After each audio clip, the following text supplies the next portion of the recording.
বুলেটের গতিতে দোয়া কবুল হয়ে যায়।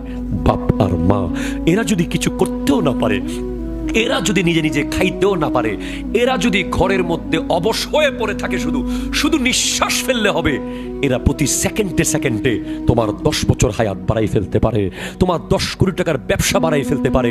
এরা তোমাকে 1 মিনিটের দোয়া করে কাবা ঘরের ইমাম বানাতে পারে। এত বড় ক্ষমতা আল্লাহ এদেরকে দিয়েছে। কখনো বাবা মার বিরুদ্ধে যাবে না, তাদের কষ্ট দেবে না। যদিও সে সম্পদ থেকে বঞ্চিত করে, সে তোমাকে পরিবার থেকে বের করে দেয়, তার বিচার করার ক্ষমতা তোমার নাই। সে জুলুম করলে বিচার করবে কে? বাস তোমাকে মুস্কি হাসা ছাড়া তোমার কোনো বিকল্প নাই। পৃথিবীর কোন 5 স্টারের খাবার, আমি আপনার সাথে চ্যালেঞ্জ করে বলবো, রেডিসন ব্লুতে যান, বেস্ট ওয়েস্টার্ন হেরিটেজে যান, সিককে যান, যেখানেই যান, মায়ের হাতে মেখে দেওয়া খাবারের স্বাদ কোথাও আপনি পাবেন না। ওই হাতটার ভিতরে আল্লাহ রেডিমেড মরিচ, মশলা, লবণ সব দিয়ে দিছে, জাস্ট হাতটা লাগিয়ে মেখে দিয়েছিল, তেমন কিছুই দেয় নাই। মনে হলো অমৃত খেয়েছি, অমৃত। বাবার কথা কি বলবো? বাবা তো প্রতিদিন চাকরি ছেড়ে দিতে চায়, প্রতিদিন। বসের বকা, অফিসের প্রেসার, কত কষ্ট, বলে আজকে থেকে আর অফিসে যাবো না, কালকে থেকে আর আসবো না। আবার বাসায় এসে দেখে ছেলের পরীক্ষার ফিস, মেয়ের বিয়ের সামনে, ঘর ভাড়া, বিদ্যুৎ বিল, পানির বিল। আবার বেচারা কুয়াশার ভিতরে সকাল 7টায় ব্যাগটা নিয়ে রাস্তার পাশে পাশে আস্তে করে চলে যায় অফিসে। মা 10 মাস 10 দিন পেটে রাখে, বাবা 25টা বছর ব্রেইনের ভিতরে ঢুকিয়ে রাখে। বাবা যেখানেই যাক, বাবা আছে। যার বাবা আছে সে বলে বাবা আমার আছে। কেউ আপনাকে একটা থাপ্পড় মারলে কেউ কথা না বলুক, বাবা এসে বলবে বাবারে আমি তোর বাবা আছি তো।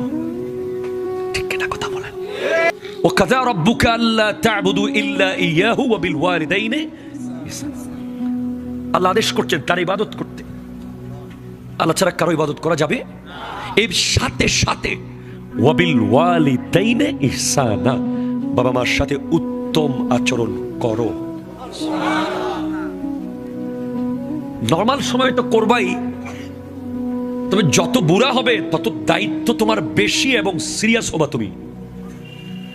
বাবা মা যখন জোয়ান ছিল তখন তুমি 10টার কথার ভিতরে 9টা শুনেছো বা 7টা শুনেছো বা 3টা শুনেছো। যখন বুড়া হয়ে যাবে 10-এ 10 তোমাকে শুনতেই হবে। আমরা মনে করি যে আরে আমার বাবা তো বুড়া হয়ে গেছে, এখন কি উনি আর মারতে পারবে? আরে আমার মা তো এখন বয়স্ক হয়ে গেছে, উনি কি এখন আর আমাকে আগের মতো মেহেদি গাছের ঢাল দিয়ে পিটতে পারবে? না না না না, যত বুড়া হয় ওনারা, প্লিজ কনসেন্ট্রেট, যত ওনাদের চামড়া নরম হবে, যত ওনাদের দাড়ি সাদা হবে, তত ওনাদের পাওয়ার বেড়ে যাবে,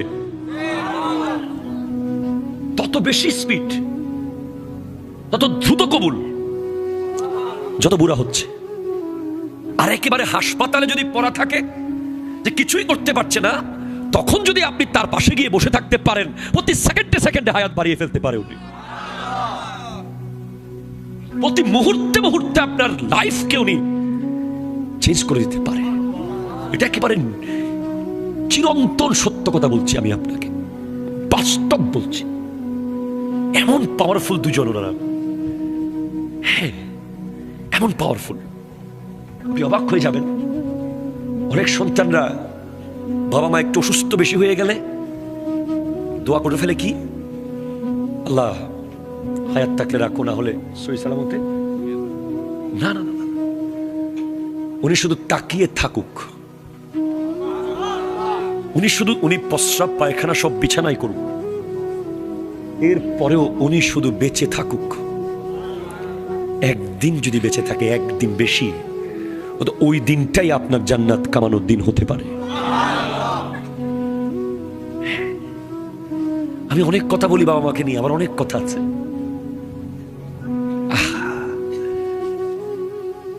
আমাদের শহর, আমরা তো শহরে আছি এখন, আশেপাশে অনেক দামি দামি রেস্টুরেন্ট, হোটেল, এই যে কমিউনিটি সেন্টার আছে না, যারা খাবার সার্ভ করে, অনেকে স্মার্ট ড্রেস, কোট, কথাবার্তা খুব সুন্দর, ইংরেজি বলে আপনাকে। রেডিসন ব্লুতে যান, স্যার প্লিজ সিট ডাউন। খাবার পরে what about our food, sir একটু বলেন কেমন হয়েছে। আপনি মনে মনে তখন ভাবতে থাকেন, আরে আমি তো সিএনবির মোড়ের হোটেলে দিলে 50 টাকা দিই টিপস, 100 টাকা দিই, এর তো 1000-এর নিচে দিলে ইজ্জত থাকবে না। পরিচয় কয় মিনিটের? 5 মিনিটের পরিচয় 1000 টাকার একটা নোট আপনি খচ করে দিয়ে দেন, আর বাবা আর মাকে 100 টাকা দিতে আপনার এত কষ্ট। বউয়ের অনুমতি, শাশুড়ির অনুমতি, শ্বশুরের অনুমতি, বন্ধুর কাছে পরামর্শ, আমি সব করছি, বাজারও আমি করি, রান্না শুধু আমি কিনি, পানও আমি আনি, সব আনি, এরপর টাকা কেন আবার? বোকা বোকা বোকা। Point number 1। পয়েন্ট নাম্বার 2, 3 ভাই। জানুয়ারি আমার ভাগে, ফেব্রুয়ারি তোমার ভাগে, মার্চ তোমার ভাগে। ছি ছি ছি, কত বেহায়া, কত নির্লজ্জ, কত গর্ধব, কত বোকা হলে মার বাবাকে ভাগ করে। একটা প্যারাসিটামল পর্যন্ত শেষে আর কিনতে চায় না। ওই যে কি বলে, তুমি কেন কিনবা, মাস তো শেষ। বলেন না, কথা বলেন না। শহরের ফ্ল্যাটগুলোতে আপনি খবর নেন, শহরের এই ফ্ল্যাটগুলোর ভিতরে কত বাবা মার চোখের পানিতে বিছানার চাদর বিছতে থাকে। স্মার্ট হয়েছেন আপনি। বাবা মা শহরের ফ্ল্যাট বাড়িতে থাকার উপযুক্ত না, তাই গ্রামে রেখে চলে এসেছেন। আপনার ছেলে কিন্ডারগার্টেনে পড়ে, দাদির সাথে একটু কথা বলতে চাইলে আপনি মা, আপনি কি বলেন? আরে ছেলের লেখাপড়ার টাইম চলে যাচ্ছে। কথা বলেন না, ঠিক কিনা বলেন? যদি আপনি কোরআন হাদিস জানতেন, আপনি বেডরুম অ্যাটাচড যেটাতে এসি লাগিয়েছেন, গিজার লাগিয়েছেন গরম পানির, ওটা অবশ্যই আপনি আপনার বাবা মাকে দিতেন যদি আপনি কোরআন আর হাদিস জানতেন।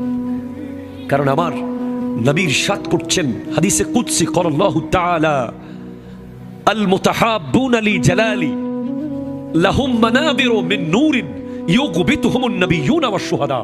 যারা আল্লাহর জন্য কোন মানুষকে ভালোবাসবে, কার জন্য? যে কোনো মানুষকে আল্লাহর ওয়াস্তে ভালোবাসবে, আল্লাহর ওয়াস্তে খাওয়াবে, আল্লাহর খুশির জন্য ভরণ পোষণ দেবে, তাকে কিয়ামতের মাঠে আল্লাহর নূরের মিম্বর বানিয়ে দেবে। আর বাবা মা হলে তো কোনো কথাই নাই। আপনি কাকে ভাগ করেছেন? কাকে ভাগ করেছেন? আমি তো বলবো আমার ভাইকে, তুইও আমার ভাগে থাকবি, মাও আমার ভাগে, বাবাও আমার ভাগে। প্রয়োজনে 1 প্লেট ভাত 10 জনে ভাগ করে খাবো। আপনি জানেন ইসলাম কত সুন্দর? ইসলাম কি জানেন আপনি? ইসলাম হলো যেই ধর্মের মানুষ একজন আরেকজনের দিকে তাকিয়ে মুস্কি হাসলেই সাদাকার সওয়াব, আর বাবা মার দিকে তাকিয়ে মুস্কি হাসলেই মকবুল হজের সওয়াব। আপনি যদি এই সিএনবির মোড়ে দাঁড়িয়ে বাংলাদেশের সব পুরুষের দিকে তাকিয়ে থাকেন, আপনি হজের সওয়াব পাবেন না, চেহারাটা আপনার বাবার হতে হবে। আপনি যদি সিএনবির মোড়ে দাঁড়িয়ে সব নারীদের দিকে তাকিয়ে থাকেন, আপনি হজের সওয়াব পাবেন না, চেহারাটা আপনার মায়ের হতে হবে। যাদের নাই, আমি তো বলি প্রায় মাহফিলে, যার বাবা মা বেঁচে আছে সে বিল গেটসের চেয়ে পয়সাওয়ালা। তার ঘরের চালে পানি পড়ুক, তার ঘরে খাবার না থাকুক, বাবা মা। আমরা তো মাথার তাজ বানিয়ে রাখি, পারি না যে সারা দিন কদমের পাশে বসে থাকি, কারণ যতক্ষণ ওই কদমটা টাচ করি তত ইজ্জত শুধু বাড়তেই আছে, বাড়তেই আছে, বাড়তেই আছে। অনেকে বলতে পারে হুজুর আমার মা এত দোয়া করে, কই কবুল তো হয় না। বোকা, তুমি দেখো না কবুল হয়। কিছু দোয়া দুনিয়াতে কবুল হয়, আর কিছু তোমার কবরের জন্য রিজার্ভ করে রেখে দেওয়া হয়। তুমি 5 মিনিটের পরিচয়ে 1000 টাকার নোট দিয়েছ, তুমি রাতে 2টা বাজে যাও তো ওই রেস্টুরেন্টে বলবেন নো ফুড, খাবার নাই, খাবার we are sorry sir, food off. আর পৃথিবীতে একটা রেস্টুরেন্ট আছে, মায়ের পাকঘর, যেখানে তুমি যখন যাবে তখন খাবার আছে। ভাত না থাকুক মুড়ি আছে, মুড়ি না থাকুক বিস্কিট আছে। আর রেস্টুরেন্টের ওয়েটারকে বলতে হবে মেনু দেখে দেখে, আমি এটা খাবো, এটা খাবো, আমার এত খিদা, এটা খেতে হবে, এটা খাওয়ার মতো খিদা নাই। মাকে বলতে হয় না, মা চেহারা দেখলেই বুঝে যায় আমার ছেলে কতটুকু ক্ষুধার্ত। ইভেন চেহারাও দেখতে হয় না, একটা কানেকশন আছে। ছেলের মুখের কণ্ঠের আওয়াজ শুনলেই বুঝতে পারে ছেলে ক্ষুধার্ত। অথচ এই বুড়া মাকে কত নির্যাতন। ইভেন আমি দেখেছি, আমি শুক্রবারে ঢাকা যাই জুমা পড়াতে, আমার মসজিদ খিলগাঁওতে, ড্যামরার মোড়ে এক নারী এক বাচ্চা কোলে নিয়ে দাঁড়িয়ে আছে। রাত তখন প্রায় 12:30 বা 1টার কাছাকাছি। অনেক মানুষ ভয়ে কথা বলে না, কে না কে হাইজাকার বা কিছু হতে পারে, কিন্তু আমার কেন জানি মনে হলো যে দেখি। গ্লাস খুলে বললাম, মা কি হয়েছে আপনার এত রাতে এখানে? বাবা, আমার বাচ্চাটা 7 দিন ধরে কিছু খায় নাই, আমাকে কোনো টাকা দিয়ে না, আমি ভিখারি না, আমার বাচ্চার জন্য একটু খাবার কিনে দেন।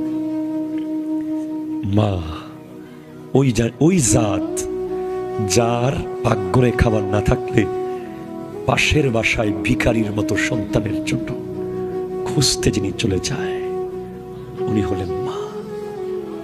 মা উনি যিনি সারা জীবন পোড়া ভাত খেয়ে জীবন কাটিয়েছে, আপনার পাতে পোড়া ভাত দেয় নাই, যার প্রায় সময় খাবার জুটেছে মাছের কাঁটা, প্রায় সময় জুটেছে রেখে আসা খাবার, কোনো মতে পড়ে থাকা খাবার। আমরা সবসময় ভালোগুলো, ইভেন মায়ের পাতের ভাত সন্তান যখন দেখতেছে আরো লাগবে, তার খাবারের অবস্থা দেখে মা আস্তে করে পাত থেকে ডেকসিতে রেখে দেয়, সন্তানকে দেখিয়ে দেখিয়ে ডেকসি থেকে আবার দেয়। সেটা হলো মা। সব মাকে জিজ্ঞেস করেন কোনোদিন পেট ভরে খাইতে পারছে কিনা, মাদেরকে জিজ্ঞেস করেন। পৃথিবীর কোন 5 স্টারের খাবার, আমি আপনার সাথে চ্যালেঞ্জ করে বলবো, রেডিসন ব্লুতে যান, বেস্ট ওয়েস্টার্ন হেরিটেজে যান, সিককে যান, যেখানেই যান, মায়ের হাতে মেখে দেওয়া খাবারের স্বাদ কোথাও আপনি পাবেন না। ওই হাতটার ভিতরে আল্লাহ রেডিমেড মরিচ, মশলা, লবণ সব দিয়ে দিছে, জাস্ট হাতটা লাগিয়ে মেখে দিয়েছিল, তেমন কিছুই দেয় নাই। মনে হলো অমৃত খেয়েছি, অমৃত। বাবার কথা কি বলবো? বাবা তো প্রতিদিন চাকরি ছেড়ে দিতে চায়, প্রতিদিন। বসের বকা, অফিসের প্রেসার, কত কষ্ট।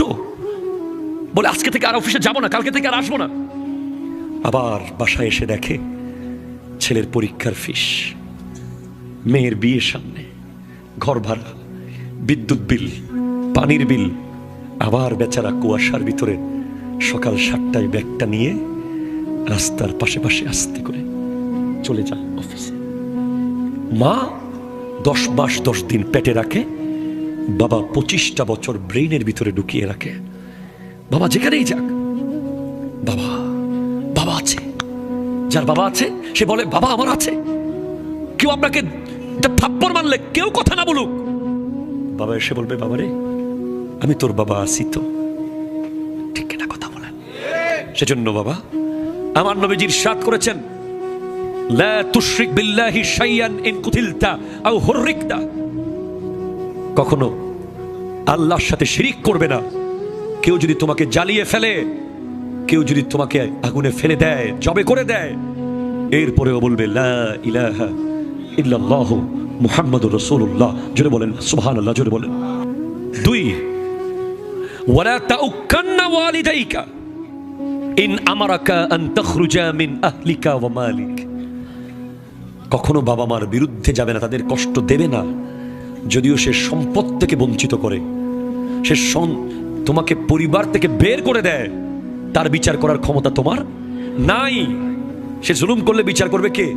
বাস তোমাকে মুস্কি হাসা ছাড়া তোমার কোনো বিকল্প নাই। হ্যাঁ, আমার নবীজিকে জিজ্ঞেস করা হয়েছে, সুইলা রাসূলুল্লাহি সাল্লাল্লাহু আলাইহি ওয়াসাল্লাম আইয়ুল আমালি আহাব্বু ইলাল্লাহি তাআলা। নবীজিকে প্রশ্ন করা হয়েছে, ইয়া রাসূলুল্লাহ, আল্লাহর কাছে সবচেয়ে প্রিয় কাজ কি?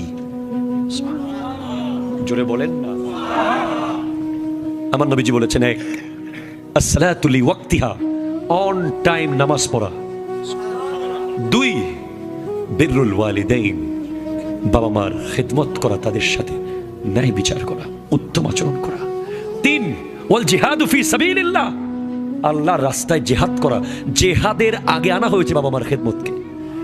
তার মানে বলেন, আপনারা বলেন, শেষ কথা, আল্লাহর নবীজিকে যারা দেখেছে, নবীজি ইরশাদ করতেন, লা তামুসসুন নারু মুসলিমান রানি ওমান রা মান রানি, যে ব্যক্তি আমাকে মুসলমান অবস্থায় দেখেছে তাকে জাহান্নামের আগুন টাচ করবে না। এবং আমাকে যারা দেখেছে, তাদেরকে যারা মুসলমান অবস্থায় দেখেছে, তাদেরকেও জাহান্নামের আগুন টাচ করবে না। আমার নবীকে দেখা ইসলাম অবস্থায়, এটা কি ছোট নিয়ামত না বড়? মোটামুটি বড় না? অনেক অনেক বড়, অনেক অনেক বড়। পৃথিবীর কোনো কিছুকে এটার সাথে কম্পেয়ার করা যাবে না। যে আপনি নবীজিকে দেখার সুযোগ পেয়েছেন, এটা বাদ দিয়ে অন্য কিছু করবেন, এরকম কোনো কিছু পৃথিবীতে। যদি কেউ বলে 10,000 কোটি টাকা তোমাকে দেওয়া হবে, তুমি ওই 10,000 কোটি টাকা নিবা না নবীজিকে দেখতে যাবা? কথা বলেন না। দেখলেই তো জাহান্নাম হারাম। আরো জোরে বলেন। হযরত ওয়াইসুল কারনী রাদিয়াল্লাহু তাআলা, উনি আমার নবীজির আমলে পৃথিবীতে ছিলেন, মুসলমান অবস্থায় ছিলেন, কিন্তু উনি সাহাবী নন, খায়রুত তাবেঈন। কেন উনি সাহাবী হতে পারলেন না? কারণ কি? কেন দেখলেন না? দেখতে যে বারবার যেতে চেয়েছিলেন। ওয়াইস করনি, তোমার মা একা, আমার কাছে তুমি আসিও না, আমি তোমাকে দেখা দেব, তুমি মায়ের খিদমত করো। আর উনি মায়ের খিদমত করে কি পেলেন? আমার নবী হযরত ওমর ফারুক আযম রাদিয়াল্লাহু তাআলা, কে উনি?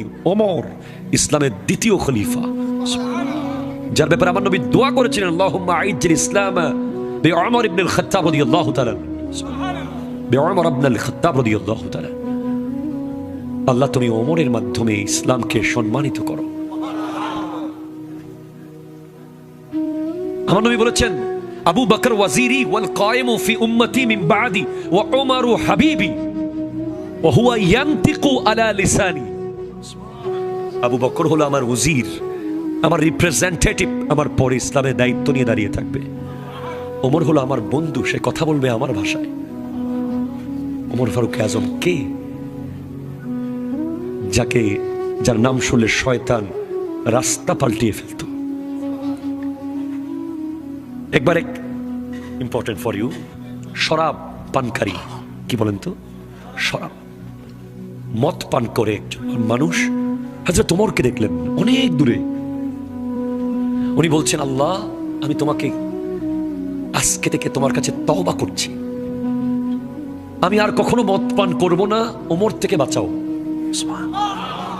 ওমর ফারুক আজমের মূল্য কত আল্লাহর কাছে! ওনার নাম দুনিয়াতে ওমর, আসমানে ফারুক, জান্নাতে সিরাজ।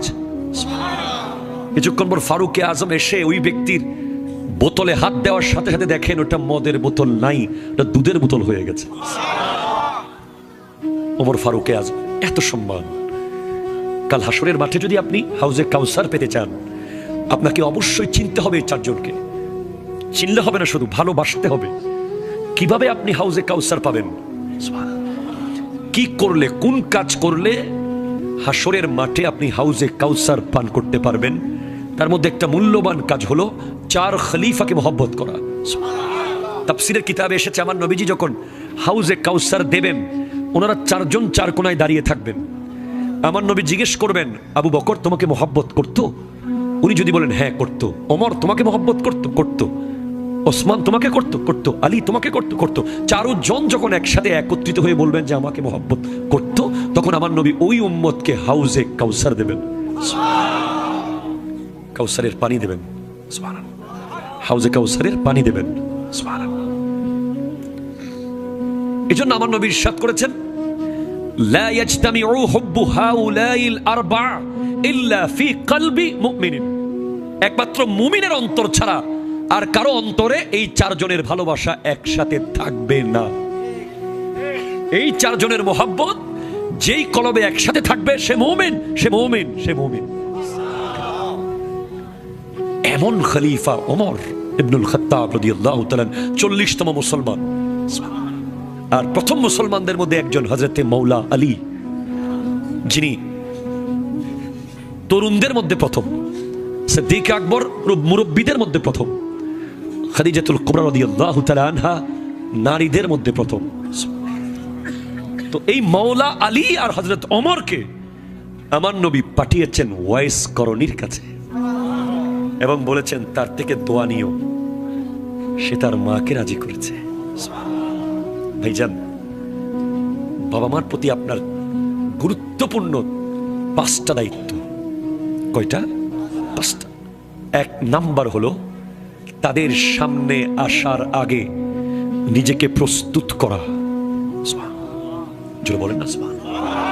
2, তাদের সাথে সর্বোচ্চ আদব রক্ষা করা। 3, তাদের ভরণ পোষণের সম্পূর্ণ দায়িত্ব গ্রহণ করা। 4, তাদের ইন্তেকালের পরে তাদের জন্য ইসালে সওয়াব করা, নিয়মিত জিয়ারত করা। 5,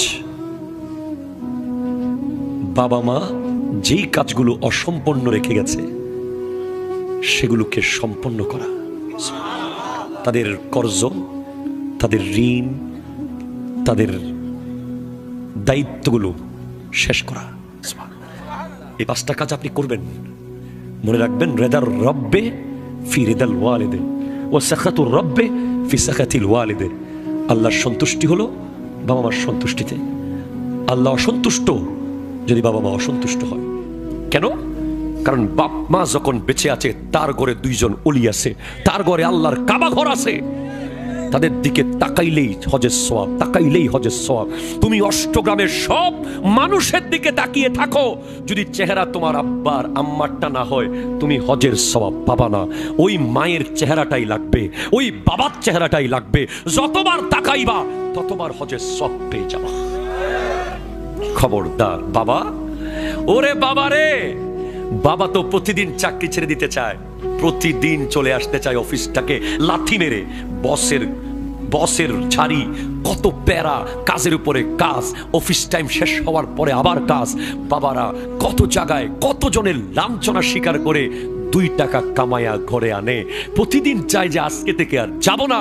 ঘরে আসার পরে যখন দেখে আমার মেয়ের বিয়ে দিতে হবে, আমার ছেলের পরীক্ষার ফিস দিতে হবে, আমার নাতির অমুক লাগবে, আবার সকালবেলা কুয়াশার ভিতরে নদীর পারে পারে ব্যাগটা নিয়া ওই লোক চলে যায়। 30 বছর ধরে বলতেছিল আর অফিসে যাব না, 30 বছর ধরে বলতেছিল আর অফিসে যাব না, আবার গেছে, আবার যাব না বলছে, আবার গেছে, আবার যাব না বলছে, আবার গেছে।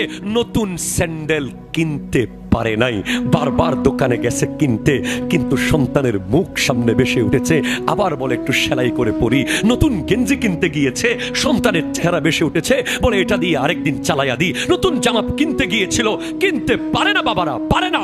মাকে আমরা আদর করি, মহব্বত করি, কাছে যাই, মনের কথা বলি, কিন্তু বাবা দূর থেকে ভালোবাসে, এই কঠিন পাথরের মতো হয়ে থাকে। শুধু দূর থেকে দেখে, দূর থেকে শুনে, দূর থেকে কাঁদে, দূর থেকে দোয়া করে, দূর থেকে বারবার চায় যে আমার ছেলে যদি একটু আমাকে জড়িয়ে ধরতো।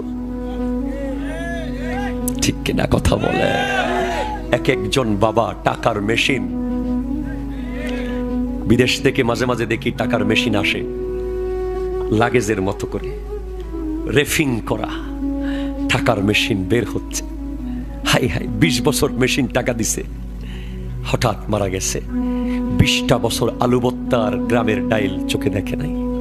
30টা বছর দুবাইয়ের, সৌদি আরবের 10 তলা 20 তলার উপরে জীবন বাজি রেখে কাজ করেছে প্রবাসী।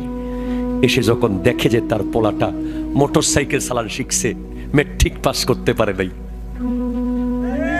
কথা কথা ঠিক কিনা জোরে বলেন, তার পোলাটা কলেজে ভর্তি হইতে পারে নাই, বড় গুন্ডা হইছে, তখন ওই প্রবাসীর মৃত্যু ছাড়া আর কিছু সামনে থাকে না। এজন্য আমি বলবো, যারা প্রবাসীর সন্তানেরা আছো, তোমাদের অন্যান্যদের চেয়ে 10 গুণ বেশি লেখাপড়া করা দরকার, অন্যদের চেয়ে 20 গুণ বেশি আদববান হওয়া দরকার, অন্যদের চেয়ে 30 গুণ বেশি মসজিদে যাওয়া দরকার। কারণ তোমার বাবা অন্যান্যদের মতো অষ্টগ্রামের ওই হাওরের মাছ চোখে দেখে না, তোমার বাবা ঈদের দিন সেমাই চোখে দেখে না, তোমার বাবা কোরবানির দিন গরুর গোশত চোখে দেখে না। সে তখনও 10 তলার উপরে, কখনো 20 তলার উপরে ফোন করলেই বলে খাইছি, অথচ খায় নাই, ফোন করলেই বলে সুস্থ আছি, অথচ সুস্থ নাই, ফোন করলেই বলে টাকা পাঠাচ্ছি, অথচ টাকা নাই। এমন প্রবাসীদেরকে অনেকে আমরা ভুল বুঝি। আমরা পরিবাররা কি মনে করি, সে বোধহয় টাকা কোথায় আলাদা জমাইতেছে, সে বোধহয় আলাদা কোথায় রাখি দিতেছে, তুই এতদিন বিদেশ করস, টাকা কেন নাই, দিতে পারস না কেন? খবরদার, খবরদার, খবরদার। ওই ঢাকা এয়ারপোর্টে গিয়ে দেখবেন পুরুষ কিভাবে কাঁদতে পারে, যাকে পৃথিবীর কেউ কাঁদাতে পারে নাই। সেই এয়ারপোর্টের যখন বোর্ডিং পাস শেষ করে যখন যায় ওই পারে, তখন চোখ মুছতে মুছতে যায়, চোখ মুছতে মুছতে যায়। এই প্রবাসীদের ইজ্জত দেবেন, এদের মূল্য বুঝবেন, এরা আসতে চাইলে বাধা দেবেন না, এরা কিছু বলতে চাইলে শুনবেন, এদেরকে ভালোবাসবেন। প্রবাসী সন্তানেরা ভালোভাবে লেখাপড়া করবেন। মনে রাখবেন, আজকেই মা বাবার কদম ছুঁয়ে সালাম করেন। জয়নুল আবেদিন কাদরি 3 বার অ্যাক্সিডেন্ট করেছে, প্রত্যেকবার মৃত্যু নিশ্চিত হয়, এমন অ্যাক্সিডেন্ট ছিল, কিন্তু আমার গায়ের একটা লোম ছিঁড়ে নাই, ছিঁড়বে না। কারণ আমার মা আর আমার বাবাকে আমি সালাম না করে কোনো দিন মাহফিলে যাই নাই, কোনো দিন রেকর্ড নাই মাহফিলে গেছি। যদি বাপ মা ঘরে না থাকে, ঘরে আনছি, ওখানে গেছি, সালাম করেই গেছি। বাপ মা বলেছে, যারে ফুত চলে আসিস ঠিক টাইমে, তখনই আল্লাহ কলম মেরে দিয়েছে, আমার পোলা আসবেই। কারণ বুলেটের গতিতে দোয়া কবুল হয়ে যায়। বাপ আর মা এরা যদি কিছু করতেও না পারে, এরা যদি নিজে নিজে খাইতেও না পারে, এরা যদি ঘরের মধ্যে অবশ হয়ে পড়ে থাকে, শুধু শুধু নিঃশ্বাস ফেললে হবে, এরা প্রতি সেকেন্ডে সেকেন্ডে তোমার 10 বছর হায়াত বাড়াই ফেলতে পারে, তোমার 10 কোটি টাকার ব্যবসা বাড়াই ফেলতে পারে। এরা তোমাকে 1 মিনিটের দোয়া করে কাবা ঘরের ইমাম বানাতে পারে। এত বড় ক্ষমতা আল্লাহ এদেরকে দিয়েছে।